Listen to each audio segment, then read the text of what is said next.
Assalamualaikum warahmatullahi wabarakatuh. Saya Giatria Sukamila dari nomor presiden 16 dari kelas 12F11. Di sini saya akan mempresentasikan mengenai materi belajar informatika yaitu berpikir komputasional. Selamat menyaksikan. Berpikir komputasional.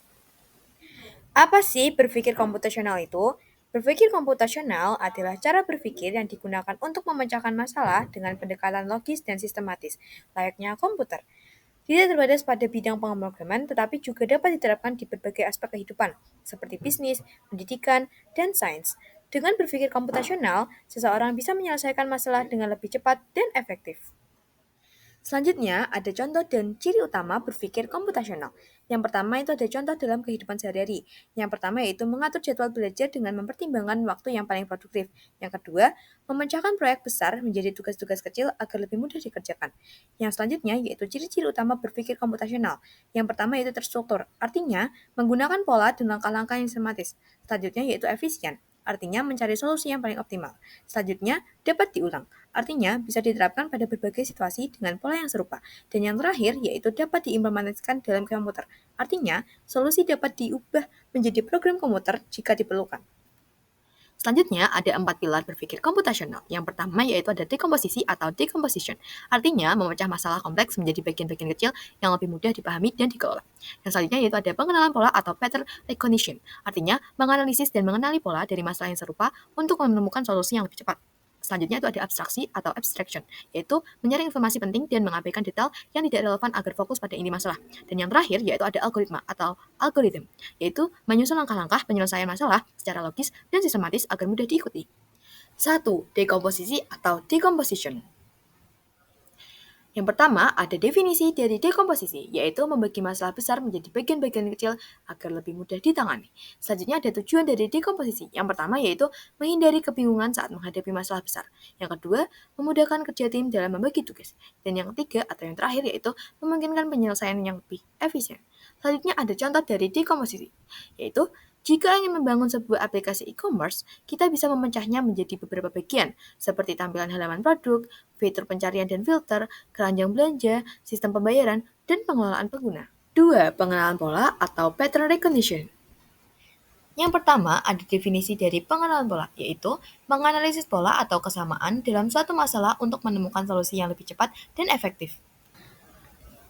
Selanjutnya, terdapat tujuan dari pengenalan pola. Yang pertama yaitu menghemat waktu dalam menyelesaikan masalah yang serupa.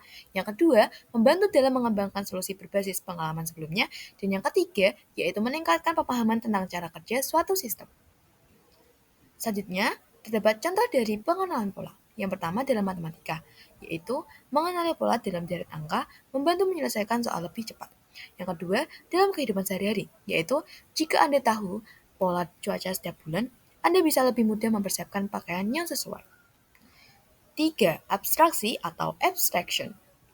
Yang pertama, ada definisi dari abstraksi itu sendiri, yaitu menyaring informasi yang tidak relevan dan hanya fokus pada bagian yang penting. Selanjutnya, ada tujuan dari abstraksi. Yang pertama yaitu menghindari informasi yang berlebihan atau tidak perlu. Kedua, memudahkan pemahaman dan penyelesaian masalah. Dan yang ketiga, meningkatkan efisiensi dalam berpikir dan bekerja. Selanjutnya terdapat contoh dari abstraksi. Dalam pemrograman, seorang pengguna aplikasi hanya melihat tampilan aplikasi atau UI, bukan kode yang menjalankan di belakang layar. 4. Algoritma atau algorithm. Yang pertama, ada definisi dari algoritma, yaitu serangkaian langkah sistematis yang digunakan untuk menyelesaikan masalah. Yang kedua, terdapat tujuan dari algoritma, yaitu memberikan panduan yang jelas dalam menyelesaikan masalah. Yang kedua, mengurangi kesalahan karena ada prosedur yang harus diikuti. Dan yang ketiga, yaitu bisa digunakan kembali dalam situasi yang serupa. Kemudian terdapat contoh dari algoritma. Dalam petunjuk jalan, yaitu dapat memberikan instruksi dari satu tempat ke tempat yang lainnya dan juga dalam algoritma dalam pemrograman seperti Google Search yang dapat menampilkan hasil pencarian berdasarkan relevansi. Selanjutnya, terdapat manfaat dari berpikir komputasional. Yang pertama, yaitu dapat membantu menyelesaikan masalah dengan lebih efisien. Kedua, meningkatkan keterampilan berpikir logis dan analitis. Ketiga, dapat diterapkan di berbagai bidang seperti bisnis, pendidikan, dan sains. Yang keempat, membantu dalam pengambilan keputusan berdasarkan data dan pola yang ditemukan. Dan yang kelima atau yang terakhir yaitu meningkatkan efisiensi dalam bekerja dan juga belajar. Sekian materi yang bisa saya sampaikan. Mohon maaf bila ada kesalahan kata. Wassalamualaikum warahmatullahi wabarakatuh.